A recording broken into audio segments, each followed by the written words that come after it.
إعلان فيلم درويش لعمرو يوسف ظهر لينا أخيرا بعد ما سمعنا عن الفيلم ده كتير، ولكن الإعلان نزل وفيه حاجة لطيفة جدا وفيه حاجة مش لطيفة خالص. الحاجة اللطيفة إن الفيلم يا جماعة هو أكشن كوميدي يعني قديم وكده والدنيا حلوة. والإعلان بيقول إن فيه يعني دويتو لطيف كده ما بين عمرو يوسف وما بين دينا الشربيني، وكمان معاهم مصطفى غريب. فلا يعني الكاست ما فيهوش حد رخم، ما فيهوش حد مش لطيف، فاهمين الفكره.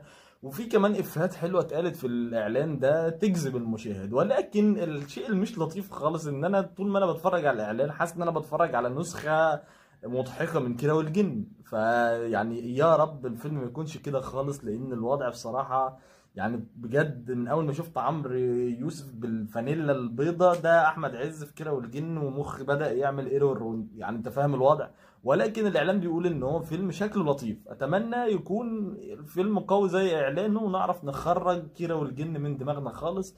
وبس كده، ده كان رأيي في الاعلان. اتمنى تكتب لي رأيك في الكومنتات اذا كنت مختلف او متفق معايا في اي حاجة، وتابعني بنزل محتوى يومي عن التمثيل. وما تنساش اللايك